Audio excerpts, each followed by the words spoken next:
the bench with Rozzy Sports.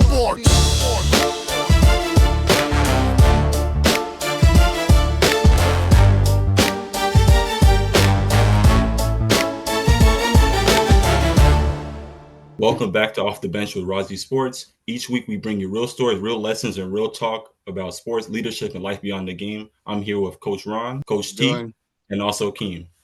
And today we're shining a spotlight on a woman who's been changing the game, not just for herself, but for an entire generation of young women athletes. She's been named one of the top 100 most influential people in women's college basketball and continues to develop top-tier talent through her work with Essence Basketball and Round Ball Academy. She's a coach, mentor, and a trailblazer. We're honored to have you here with us today. Welcome to Off the Bench, Coach Kim. How you doing? Hey, how you doing? Good. Welcome to the bench. I'm excited. There you go. You see, I still got my whistle on. Let me take my whistle off from the day. Hey, now we know it's official for sure. Right. Start off with the first question. Coach Kim, Essence Girls Basketball has become a powerhouse name in sports. Take us back.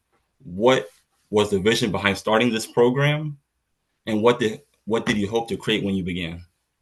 When I can remember sitting at FAMU High, the high school for Florida A&M University, where I was coaching JV, and I was like, I want something that's different. I don't want a mascot. I just want you to say the name and people be like, oh, I know who that is. And I've said, I want it to be a household name, but not just because of just the talented players, but just because of what we're able to produce as human beings. And then we wanted colors that were like nothing else in Tallahassee. So I was actually in love with the Charlotte Hornets at the time. So that's where the purple and the turquoise comes in. Okay. And then we had to drop the turquoise because when we started, we had to buy our own T-shirts, print them, and then they had to find shorts, and we could never find turquoise shorts. So we started wearing the turquoise. We're just bringing it back now because now everything is fancy and, all the technology. So the vision has always been to help young ladies use basketball as an avenue to get a degree, period. It's still the vision. We've just been blessed to produce pros. We've been blessed to produce WNBA, overseas, All-Americans. But I'm really proud of the lawyers, the doctors, the teachers, the managers as well.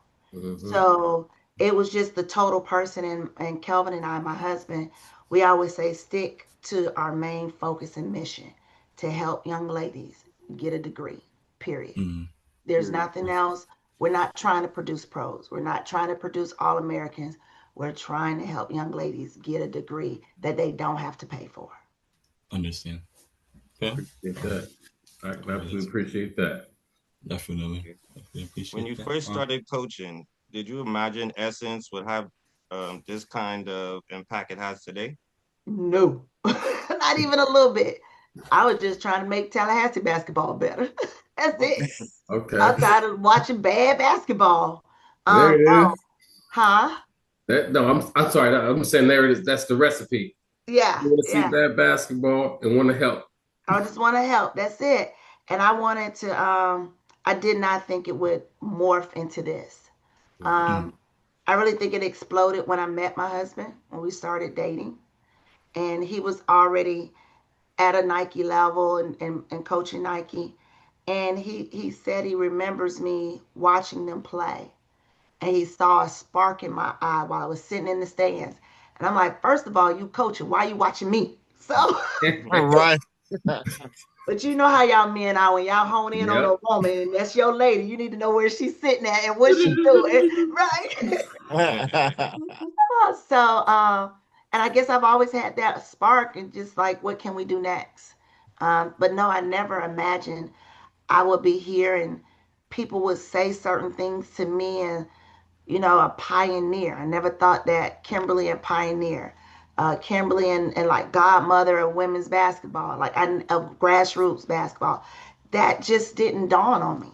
I was just wanting to help and always looking to help. And I think if I was doing track, it would be the same. If I was doing choir, it would be the same. If I was doing band, it would be the same.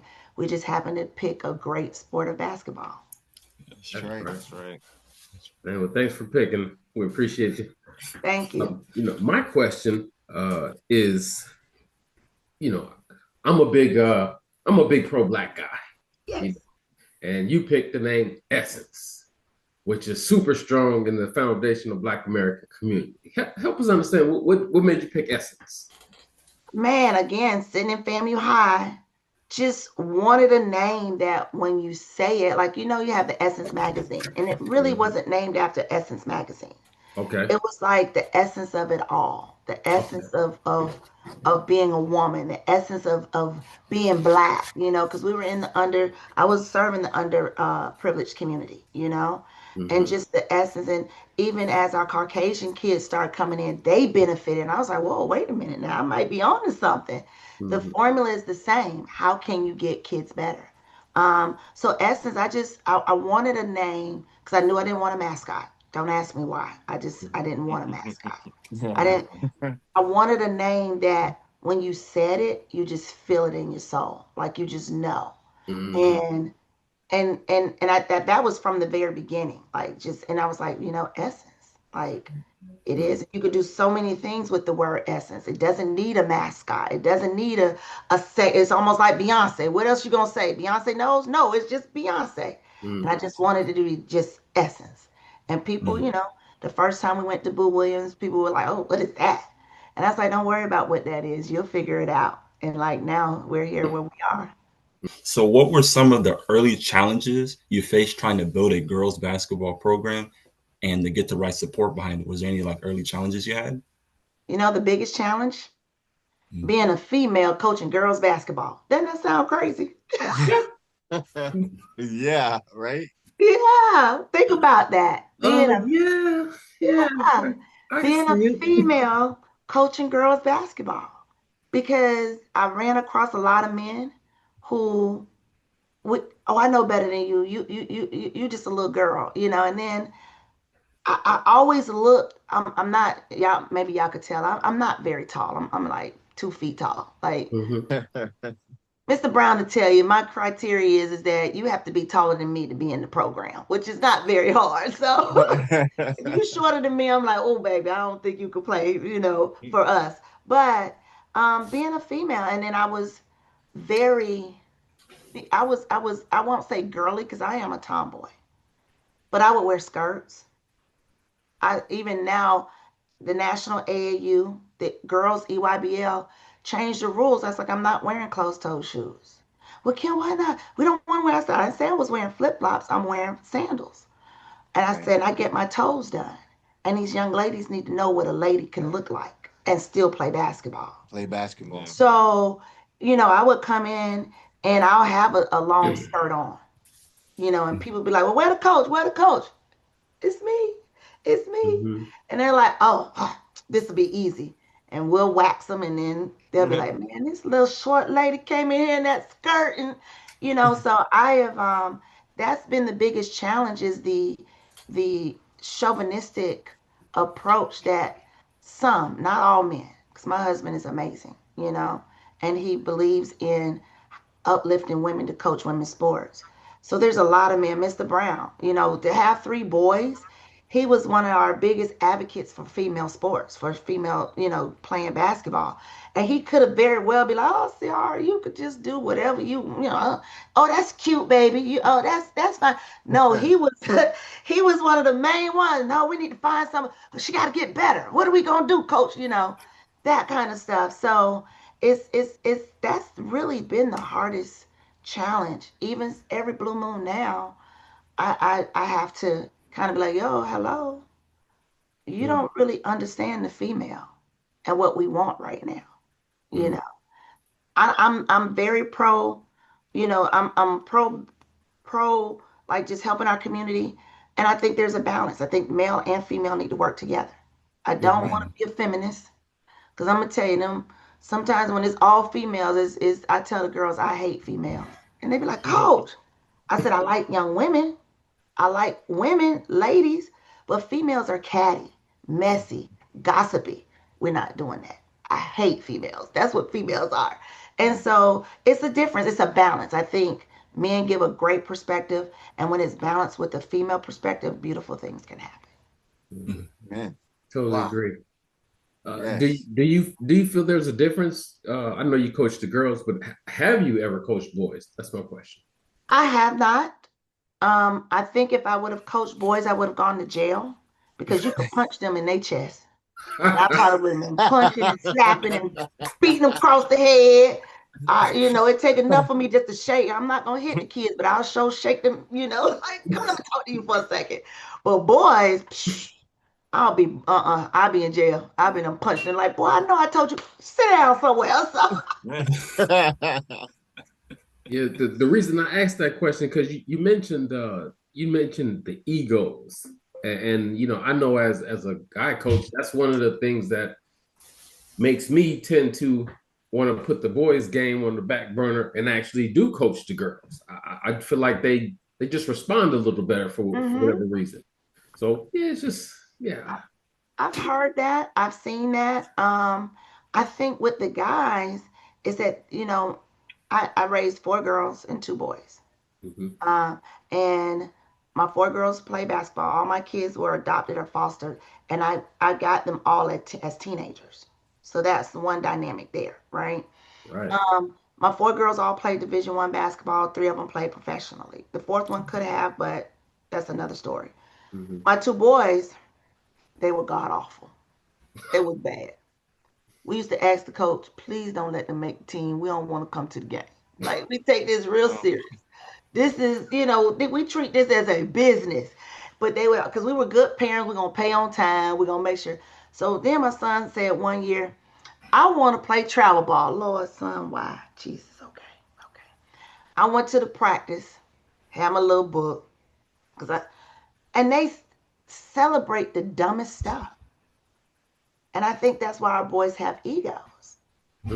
That they celebrate some of the stupidest stuff.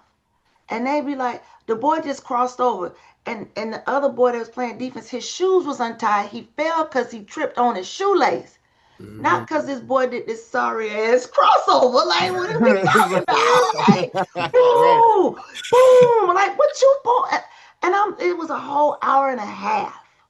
And I told Kevin, I'm gonna sit in the car. I can't sit in their practices no more because this is. Did you see any cell phones out trying to get footage? Of what?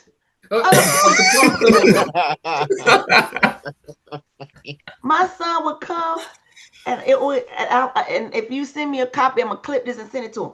He'll be on the left side, coming with his right hand, trying to dunk. Wow. Baby, you on defense? What you doing? Like, why are we doing that? Wow. Oh, wow. I'm over exaggerating, but y'all get my point. So I'm bringing you back, and they're doing this to fifth and sixth graders, celebrating the dumbest stuff. And that's why our international counterparts are doing way better. So I've always gone on that. America, we celebrate them too early before they've accomplished nothing. Facts. Okay. Facts. Oh man. And overseas, they don't celebrate that stuff. They look at it like you're supposed to hit 10 out of 10 free throws, son. Why didn't you get to the line the 12th time? Here, you get an and 1 and the boy blow on you and you be all up in their face, and 1. Like, boy, if you don't sit your behind down somewhere, like, you missed the layup. Why are you screaming and 1? You missed it. Make these free throws. Oh, I can't shoot free throws. Yeah. Okay. It's all about the show. Yeah. Unfortunately, this our current generation has been caught by this social media bug that that requires highlights and and everybody wants to and the crowd is actually a part of the whole social media thing too. So yeah, they want to be with each other, acting and sounding silly, and it's not productive at all. Not productive. So exactly. Yeah, I question it as well. Yeah. So your players aren't just athletes; they're leaders, students, and future role models. What kind of mindset or values do you emphasize most when you comes into the Essence program? Discipline. Little things. Can you follow instructions? Can you say yes, ma'am, no, ma'am? Yes, sir, no, sir. Can you say thank you? Can you say We have two basic food rules we teach them to try to take care of their bodies. And one of them is no sodas and no french fries. It's simple, but it's hard. Can you discipline yourself to not do it? Because not any rhyme or reason. Um, French fries just has no nutritional value besides they just taste amazing. And sodas, they're just not good for you, not for an athlete.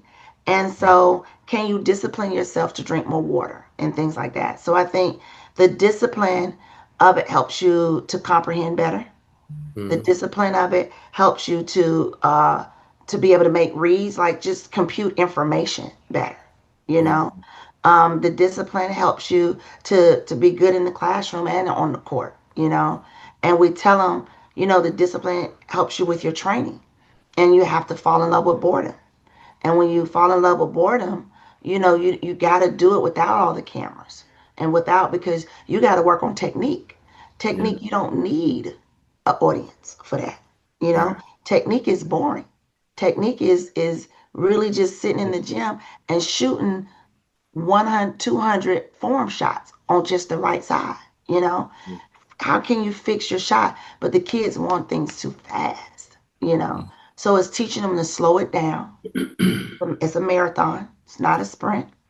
And to keep the main thing the main thing. So that's the biggest thing that I think through the years when I've talked to college coaches and I've talked to kids is they have the discipline that helps them when they go to college to be successful. Yeah, that's a big piece. All right. You've helped develop players who've gone on to college and even the pros. What qualities did you notice that separate the true elite players from the rest? I have a saying that really great players have something awkward about them that's different, right? So, Janiyah Barker. Janiyah Barker wingspan is crazy. Her length is crazy. It was Aisha Small, which is my youngest daughter. We adopted. She has size for position, and she had this crazy athleticism. But she was a big girl. Like if you get hit by her, you gonna fall down. And I always tell her, she took it literally. Hit the defense before they hit you. Wrong person to tell. Forget it. Erica Wheeler had this quick first step. Tiffany Hayes, like her left step, she's left-handed. Her step was like when did it happen? How did she get there? So it's always something awkward about them. Like I look at Trinity Turner. People say, well, Kim, how did you know Trinity was going to be Trinity Turner? She's a sophomore guard at Georgia. She had these long monkey arms for her height, so her torso was small, but everything else was long. And she could, as a point guard, she could rebound crazy. And coaches were like, well, she can't shoot the three. I said, that's the last thing we working on. Don't worry about that three. It's going to come. And she didn't get it till she got in college, her last year of high school, college. And I would call that same coach, how about that three ball now? It doesn't matter then. Like, we weren't working on making the right reads, pull up jumpers. She rebound amazing. Like she averaged 8 rebounds from the point guard position. Wow. Who does that? So I'm like, she gets in there and you worried about a three ball because that's what the cookie cutter told you. Go sit down somewhere. I'm not going to focus on that because when they focus on that, they forget about all the other aspects of the game. Amen. Okay. Take it to the discipline. I see that recurring, but that's what's up. Yeah. But they'll tell you, like, our girls, we're known, people laugh at us, like, you're not going to be loud in the restaurant. You can't come down in the hotel with a bonnet on, or a scarf, or pajama pants. We're just not doing that. I used to tell them, don't come down in wife beaters, the tank tops. The kids don't know what that is nowadays, but don't come in the white tees. If you wear boxers, I don't care. We just don't need to know. So don't let me see them. But at the same time, you can't wear booty shorts because I got kids that like to wear booty shorts. I got kids that like to show too much. Like, baby, you're a little too well endowed to be showing all that with that little bitty tank top. Go put on some clothes. So all of that plays a part because I'm also trying to teach them how to be presentable in the boardroom because we all know that's where the real money is. This bouncing the ball is cute, but the real money in the boardroom. Can you talk to the 13th floor boardroom people and then go outside and be able to talk to the man on the stoop? That's what we're trying to teach. That's right. All right. All right. So next question is going to be, what's the biggest misconception parents have about player development, especially when it comes to AAU and exposure events, any type of events you want to do? That they know what they're talking about and they know how to train their child. There you go. Yeah, that sums it up. That's the biggest one. Sir, your child is shooting from her hip. That is not a jump shot. Move. Get out the way. Right. Right. And they think that, well, I paid all this money and my child need to play. Ma'am, we are a Nike Youth Elite program, EYBL. We need to win. So you're not paying for her to play. You're paying for our knowledge to help her get better. And if she don't listen, she ain't gonna play. I don't care how much money you pay. You know. But I think the biggest misconception is that the parents know best. And I always tell parents, it's your job to take care of your child. I need you to take care of your child. Your child is supposed to be number one for you. Yeah. But it's my job to take all of these kids and put it together and make beautiful music. And I can't put one kid over another just because you think you yelling in my ear because you got one time and you're out. I'm not having that conversation with you. I think the biggest problem with the parents, I don't think they understand that there's levels to this. And I think we talked about this once before on the show, and that there's even on the girls' side, there's many levels to this. I mean, you have like Essence, for instance, which is a EYBL elite team. Then you have your rec ball and stuff like that. And not everyone is guaranteed. Right, and there's many of them in between. Not everyone is guaranteed to play, but what, like I said, my daughter came through your program, so and I love it, So like the one thing that I took out of it is that, there was many games where she might not got the minutes that, me looking at it as a dad, like, oh, I want to see her play. I want to see her play. But she was learning. And what a lot of parents don't understand is that sometimes sitting on the side and on the bench and you paying attention at practice and stuff like that is more sufficient than being on the court sometimes. You know what I mean? Yeah. And some people don't understand that. Yeah. And I think the levels to it is also, it's twofold. I think what we've done, and if parents that, really get it, you got to also make sure that those levels know and understand that they're just as important as, so it's just like it's levels of college, you know what I'm saying? Right. I think where us as educators and coaches mess up is that if we get a so-called elite kid, we forget about the role player. Right. And I think that everybody needs to feel important in whatever role that they have. And I think as educators and teachers and coaches, we don't do a good job of that. You know what I mean? No, I didn't I've got a new staff at the high school that I'm at now, and I'm just teaching them, like, I don't care. Like, I'm excited that the freshman from last year who couldn't dribble and make a fast break layup now is doing it consistently. And I'm looking around like, I told you she could do it. I told you she could do it, And I'm celebrating her on her level. And I think people forget that we need all levels. No, you do. We're losing our sport because we don't acknowledge all levels and show appreciation and those kids, they like that. Like, you really pay attention to me, Coach Kim, so they want to work harder. Exactly. And if we can get parents to, that's probably the age-old question, is having that conversation with a parent to say, She's not gonna be on our EYBL team, but we still have another team for her that she's gonna still get better. She's still gonna get exposure. Now her recruiting is gonna be a little different, but we're gonna make sure she gets recruited. You know what I'm saying? But what we need to do is improve her game enough so that she can get recruited. And I don't and not even the recruiting part, because I still say this. The recruiting part is the easy part. Ciara has been playing since her freshman year, major minutes. Mm-hmm. You know what I mean? And it's like, it's because I feel, one, she went to the level that she was supposed to go to, and two, she was ready. She was ready for it. She was ready. Mm-hmm. And I think she didn't get enamored like, oh, I got to go to UConn. Oh, I got to go to Miami. She was just like, Daddy, I just want to go to school. Right. I just want to play.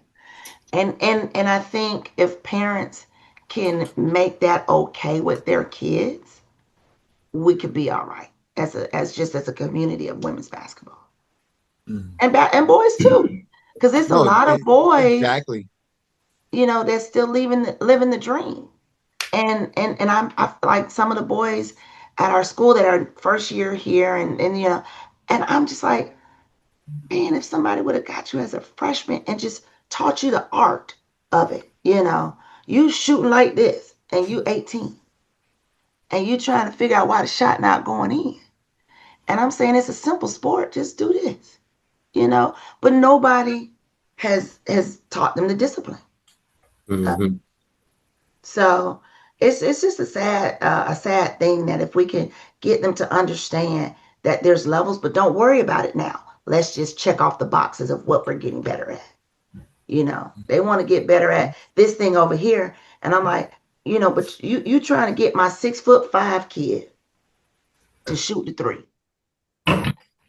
You telling me my 6'5" girl, she can shoot, coach, she can shoot.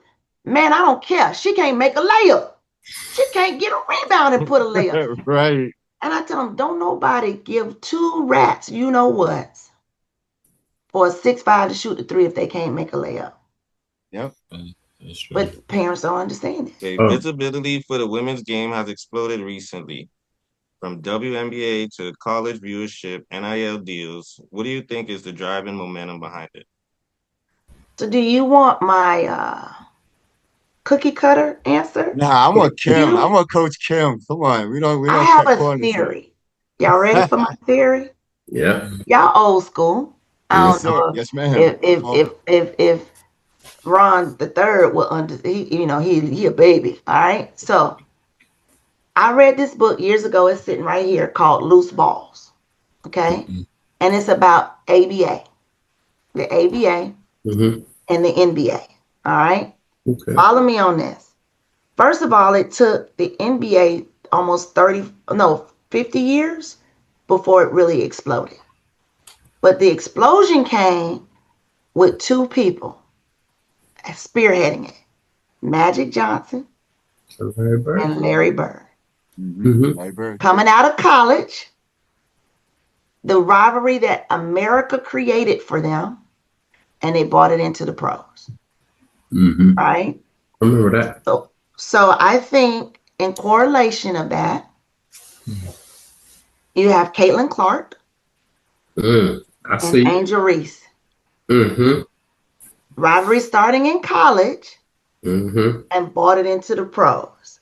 So it finally took the group of college fans into the pros. And I think the Caitlin Clark effect brought middle America that didn't give you know what about women's basketball. Am I right? Right. You They are didn't give $2. They didn't care. And she brought a whole political group, a whole different dynamic group. Like, I went to an Iowa game in Fort Myers. Now we've been going to this Christmas tournament for years, Kelvin and I. And it's freezing in there. I'm talking about because there ain't nobody in there. Nobody. We go with Caitlin Clark. We have to sit at the top in an assigned seat in Fort Myers. Wow. Filled to the yes. That's crazy. and come back the next year and it's freezing in there. And then we go over to South Carolina, who's up the street in Naples or somewhere, and it's a nice crowd, but it was nothing like Caitlin Clark. So I think, I hope I was like, that need to be a 30 for 30, because the correlation that I think it was going to be a matter of time, but I think it was a perfect storm of Caitlin Clark, Angel Reese, and then they're able to back it all up, with the talent. And so now they're like, oh, that girl could play too. Oh, what's that girl? That's Asia. I like Caitlin Clark, and I'm here for her. But she hurt this year, so let me watch this Asia girl. So I think that viewership has allowed it to explode and bring the college fans into the pros. So that's my theory. I'm not saying that's the truth, but that's my theory. Yeah, I can see that. I'm a person who watches a lot of the polarizing conversations in America, and the whole Bayou Barbie, the black princess against the all American white girl. Yeah, it creates a narrative. Yeah, it does. Yeah, perfect for America. Yeah. I mean, and that's what America is built on is antagonist, protagonist. Yeah. Antagonist, yeah. Those are the best stories in America. Yeah. And they've been milking that too long. But overall, I mean, even with all of that did help the women's basketball a lot, though. I mean, how do we say sometimes even the negativity is actually good for whatever the purpose of whatever you're doing is. Right. So I look at it in a positive light to where it was definitely needed. Yes. Something like that was definitely needed. And I just hope we can build on that. Yeah. Yeah. Well, I was enjoying the game before they started all that foolishness, but I can see where it's been a useful tool. Yeah. Right. But I think Caitlin Clark is an amazing player. Oh yeah. I think Angel, and I've known Angel since she was like 13. You know what I mean? And she's always been a force, just personality wise and stuff. And now she gets the platform to show it. And I think she gets misunderstood a lot. You know what I mean? Because she's passionate. It's okay for a man to be passionate and scream, oh, but let a lady like, oh my God, did you see her? Yeah, right. And I'm quick to be like, don't do that, because I'm quick to go to the reps now. Wait a minute. This joker down here just did this. And I say, you can't take a woman raising her voice at you, bro. Get a life. Like, get it together. So it's one of those things where she's just misunderstood. Again, color definitely has something to do with it. But I think she's taking it in stride, because they've said, well, Kim, it's hard to talk to you. I don't care. And what you want me to do? That's your problem, not mine. You just got to be on the up and up. Right. Look, I disagree. You seem to be pretty easy to talk to. As a matter of fact, you ain't reffing. Well, one of the things that like kind of your approach, and I wanted to ask, how do you present discipline to anybody and have them be open to it? Because a lot of kids will coil up and they think discipline, I'm getting a whooping or I'm getting in some type of trouble. Like, help us, because I want to pitch discipline, as a helpful tool. It's a sight game. It's a sight game. It's a game where, they know that I care, and I'm here to help them. And I don't say it's discipline per se, but I have a lot of one-on-one talks with them. Okay. I have a lot of, once you get a core group, they kind of help you discipline the next group. Like, hey, Coach Kim, don't play that. Hey, don't do this, don't do that, I think it's more so for me, it's fun. And it is, I say, as just a side note, I think Gino is the master psychiatrist of women's basketball. I can say that. Because I'm not going to sit on the bench my whole career and every time somebody shoot a three, I jump up and want to get everybody high five. He has figured out a way to get her to feel important in that role. Kimberly ain't doing it. I'm going to sit my behind, hey, here you go, baby. But I'm ready to play, coach. What's up? But I think what it is you have to meet them at their level. Okay. And you have to allow them to be who they are and then to help them to grow. So, like I jump on my coaches. How can you be upset with the kids for being late when you're always late and don't communicate? Or, well, I've already told her what to do. And I have this saying my coaches hate it. Well, how many times did your mama tell you to clean your bathroom? How many times your mama told you to wash the dishes? Yeah. Keep your room clean. So you're upset because you keep saying something. Be okay with it. Find different ways to discipline them, and don't make it where you're always embarrassing them. Okay. Don't make it where you trying to do it in front of other people to show you bigger and bad, and you got to meet them where they are. Like, hey, why are you late? And sometimes they have a valid reason. And then what I would say is, why not communicate that? Just over communicate. Oh, coach, I never thought about that. But I know I'm going to have to tell them at least 10 to 15 more times. And I think the discipline comes in as being okay with repeating yourself. Most people, I think that's what discipline is. Right. You have kids. Mr. Coach Brown, you have kids. Do you have kids, Coach? Oh, yeah. Oh, yeah. Yes. 100 of them. Yeah, don't say 100, bro. No, he doesn't. Hold on now. I'm going to look at you side-eyed now. I'm going to be like, are you related to my granddaddy? Because Rolling Stone was his middle name. But, that's what discipline is. And I think people have forgotten that. It's saying it over and over. And discipline comes from standards. You start off with standards, high standards at all times. So I'm gonna stay on that discipline, but from a different aspect. Okay. And I'm gonna bring something personal to me here, with you. Uh-oh. Do you remember coming to watch Ciara play in the gym? And you said you're gonna come check her out, see how she does. And it was me and another dad that was sitting there. And we probably were the loudest two in the in the gym. Okay. And you kind of whispered something to my ears like, hey, just let her play. Yeah, I did. Right? Listen. But as you as remember someone that. I listen, Miss Coach, I have a lot of love for you. Trust me. I remember a lot of things, right? Yeah. So as someone that actually was in, coaching and trying to mentor young athletes, I kind of lost myself a little bit that moment, because the dad got me a little hyper and I'm like, come on. As far as parents, right?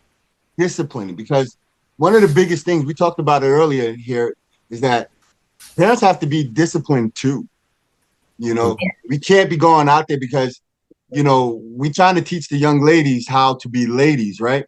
But moms and dads in the stands, we have to be adults here, right? So we have to show by example. So what are some of the tools that, now, like I said, I gave you my memory of what you said to me. Yeah. I don't remember that moment, but I know I probably said it because I've done it before. Right. Yes. So what if there was something you seen parents and you have one of your players and you went to go and you seen the parent just acting wow, what would you do and what would you say to that parent or any type of situation like that? And it depends on the parent. I kind of slowly, like with the kids, slowly give them little nuggets at a time. Right. Like, hey, Miss So-and-so, you can't, they watching you too. You can, and depending on the parent, I'll form it. Like I scared one parent so bad. I said, "You're affecting your child's scholarships because they just didn't know." I said, "So you need to sit your ass down and be quiet. Don't say nothing." Hey, straight to the jugular. There you go. Right. But then some parents, I gotta kind of finagle it a little bit. It take me a little longer to cook up the soup. You know what I mean? Right. And so I think, and then I have like parent meetings, Zoom meetings. And I tell them, and I put them on blast without calling them out. Right. And I'd be like, look, parents, y'all got one more time to sit up in them stands and act the fool. And I promise I'm going to call the police to have you escorted out. And then I'll get a couple of texts. Coach, you talking about me? Maybe. I might. I'll tell parents, don't come at me before the game, halftime of the game, or after the game. I don't care what it is. I'm straight slap cussing you out. Like, just know if you need to get it off your chest, I need to get it off my chest too. My chest as well. I hear Those you. 24 hours are not for you, parents. It's for your protection. So do not think it's for you to calm down. No, it's for you not to get hurt, Right. And so I think, just kind of putting it out in the atmosphere early. And one, let them know we see you. I videoed one parent. I'm not talking to my daughter in the stands. That ain't me. And then the wife chimed in. Oh, I was right there. He wasn't talking to her. I said, oh, interesting. I screen recorded. We were on the Zoom. I said, hold on, let me show it. And I pulled it up. I said, now listen to it. And you can hear him calling, hey, no, no, no, no, no, no, no, no. I said, well, who was he talking to? And then you could hear in the background the coach trying to get the child attention. Right. Needless to say, they quit the next. They quit after that tournament. So I was okay with it. Right. Yeah. They don't understand. Right. They just don't understand how important it is just to let the coach do what they do. And it's so crazy. And I don't know. You all tell me. Do you have more issues with the parents that quote unquote play basketball? Yes. Yes. I mean, because especially with the boys, every dad knows more than what the coach is doing. And I said this before, like if you know more than what I do, then hey, I'll give you the keys and you can go ahead and run off with your son and do your own team. You know what I mean? But that's crazy you say it like that, because Mr. Brown, we've been at this together. What is this going on? 7 years, 8 years? It's been 7. Yeah, it's been a long time. Yeah, and it's been a long time. Even your demeanor and personality bodes. I'm not gonna just focus on one person. I'm gonna be harder on my kids than other kids. Not to say we've always done it always right, but I think some of these parents, I just have to look at some of their character. Right. And see the lack thereof. And then I'm just not gonna spend energy. I'm gonna see if I can get through to the kid and help them. And maybe the kid will help the parent. You know what I mean? True. And I've had conversations with parents like, you just need to be quiet. You're not helping your kid right now. Like, don't just be quiet. So we'll have those conversations. Some parents take it and some parents don't. Yeah. Yeah. But we just keep trying. Oh yeah, definitely. Because the importance is the child, Yeah. We want them to be successful at what it is. But again, parents definitely always getting in the mix and always messing up the pot of stew, And put some cayenne pepper in there with some lemon juice. What are we doing? Right. What are we doing here, Yeah. All right. When you think about your legacy, what do you want players, parents, and coaches to remember most about Coach Kim and Essence? That she cared. She cared at every aspect, not just the basketball. She cared about, the total person, the mental aspect of it. How do you deal with a tough college coach? How do you deal with bouts of depression? because they all get down at different points. How do you deal with the social media? This NIL space. How do you deal with the parent who think they making 200,000? And I always tell the parents, you do know you have no more eligibility, correct? So be quiet. So be quiet. Reality. Your job is to lead and guide. Well, I'm moving there so I can help her. No, help her what? Spend the money? Man, stay on your job. This meme always comes through with Chris Tucker said when his family found out it was making $20 million and they all quit their job. And he said, oh, hold on now. Right. Y'all better go get that job back because I ain't taking care of you. Exactly. Man. That I cared. That I cared and that I wanted to keep the main thing. How do you produce good human beings that just happen to play basketball? Right. Happen to play basketball. Exactly. Yeah. Yes. Okay. So what advice would you give young women who want to follow in your footsteps, either whether we're coaching or even just in being an athlete? Patience. I think, we face so many different things that men don't face in the sense of, some women, when their monthly's on, they're hormonal, for real. They just act a little different. Yes. You don't know nothing about that, No, sure don't. Relationships, you know what I mean? Some guys, they just, when they fall in love, but it's usually the one. You know what I mean? Girls, they'll fall in love at the drop of the dime and you just be like, baby, why are you crying over this joker? You just met him a month ago. Like it is okay. So it is definitely that part, but it's being patient. I think that and you can do a lot with a little. You know what I mean? You can have your baby and still give back. Mm-hmm. But and it's, if you have a mate, have an open communication. When you need help, when you need assistance, and find a program like we allow our young female coaches with kids. Some Saturdays it look like daycare in there. You know what I mean? And we got the 10-year-old taking care of the 3, 8, 6, and 5-year-olds, and y'all run around in the lobby. I got your little thing set up, and we're gonna be in practice, keeping an eye on you.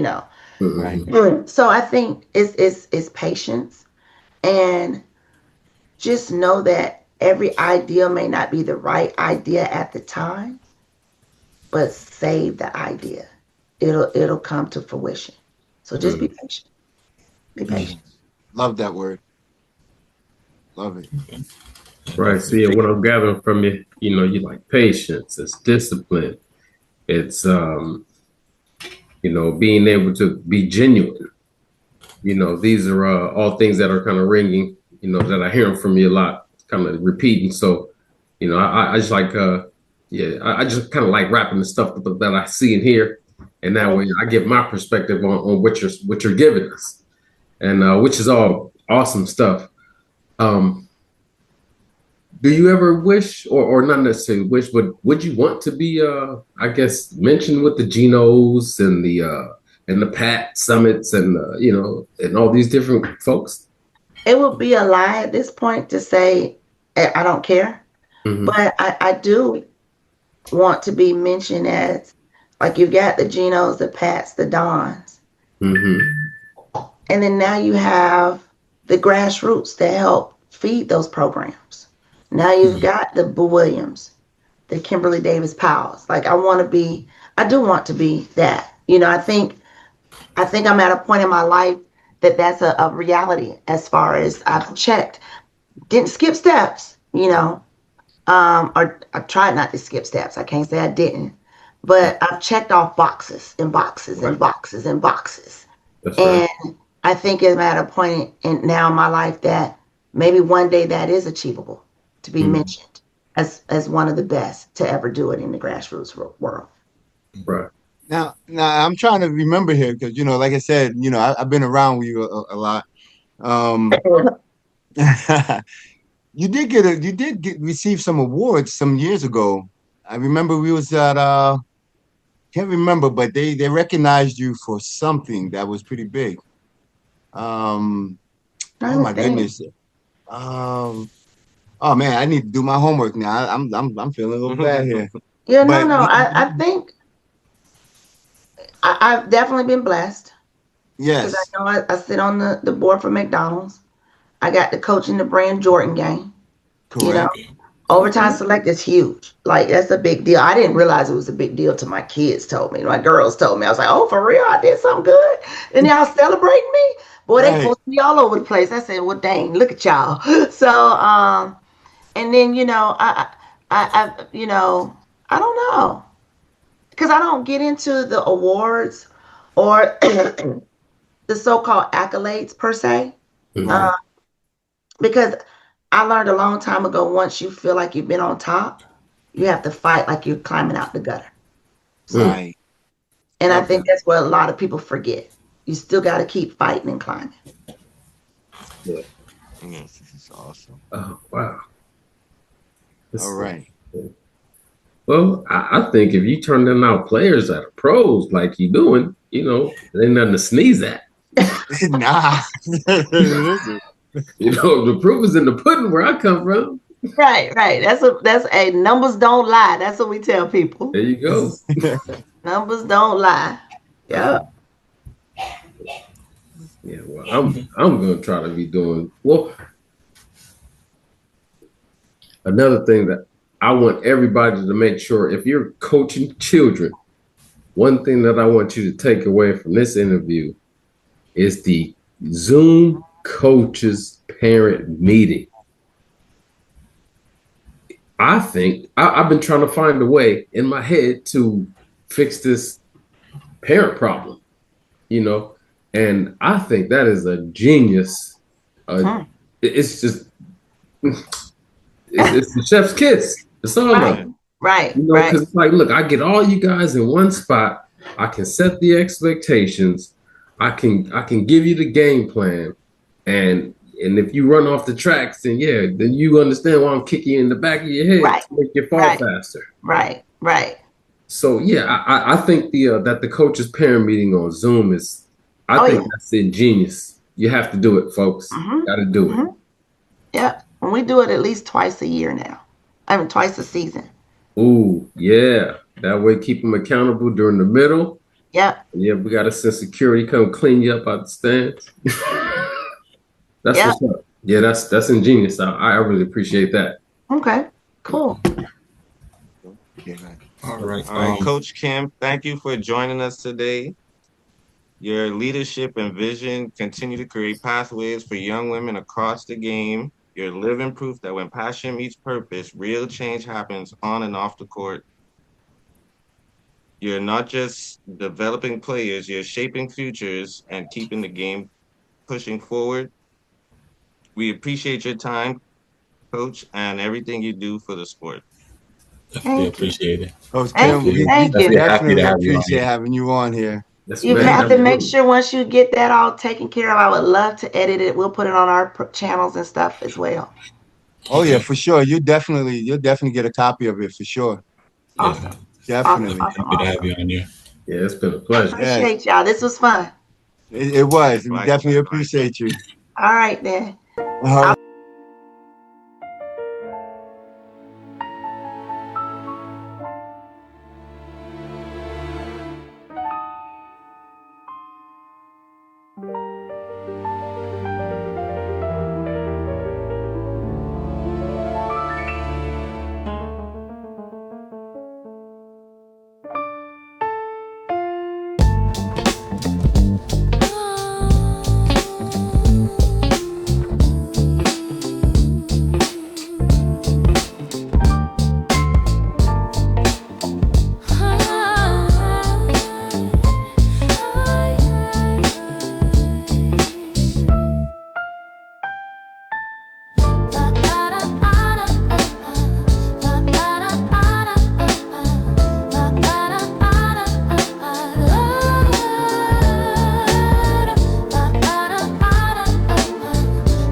Style Local, off the bench with Rossi Sports.